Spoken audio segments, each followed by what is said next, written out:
Woe to Ariel the city where David dwelt! Add ye year to year, let them kill sacrifices.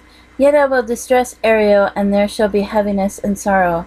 And it shall be unto me as Ariel, and I will camp against thee round about, and will lay siege against thee with a mount, and I will raise forts against thee, and thou shalt be brought down, and shalt speak out of the ground. And thy speech shall be low out of the dust, and thy voice shall be as of one that hath a familiar spirit out of the ground, and thy speech shall whisper out of the dust. Moreover, the multitude of thy strangers shall be like small dust, and the multitude of the terrible ones shall be as chaff that passeth away. Yea, it shall be at the instant suddenly. Thou shalt be visited of the Lord of hosts with thunder, and with earthquake, and with great noise, with storm and tempest, and the flame of devouring fire.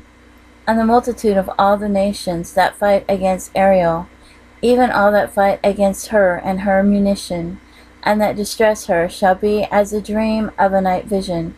It shall even be as when an hungry man dreameth, and behold, he eateth, but he awakeneth, and his soul is empty.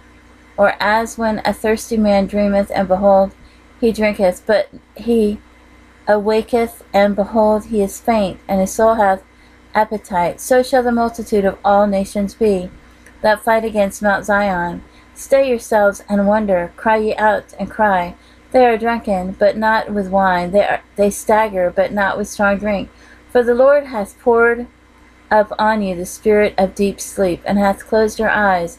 The prophets and your rulers, the seers hath he covered, and the vision of awe is become unto you as the words of a book that is sealed, when men deliver to one that is learned, saying, Read this, I pray thee. And he saith, I cannot, for it is sealed.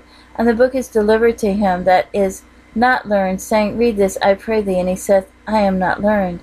Wherefore the Lord said, Forasmuch as this people draw near me with their mouth and with their lips, do honor me, but have removed their heart far from me, and their fear toward me is taught by the precept of men. Therefore, behold, I will proceed to do a marvelous work among this people, even a marvelous work and a wonder. For the wisdom of their wise men shall perish, and the understanding of their prudent men shall be hid. Woe unto them that seek deep to hide their counsel from the Lord.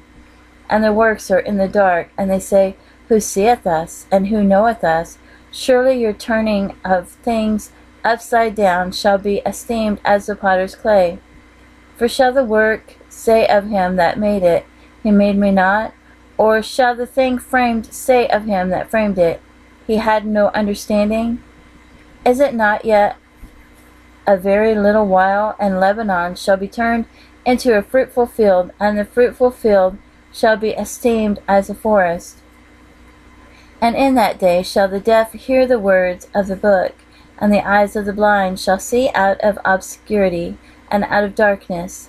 The meek also shall increase their joy in the Lord, and the poor among men shall rejoice in the Holy One of Israel.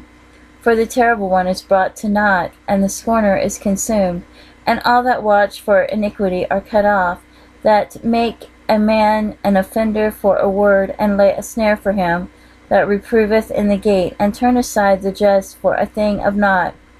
Therefore thus saith the Lord, who redeemed Abraham, concerning the house of Jacob, Jacob shall not now be ashamed, neither shall his face now wax pale. But when he seeth his children, the work of mine hands, in the midst of him, they shall sanctify my name, and sanctify the Holy One of Jacob, and shall fear the God of Israel.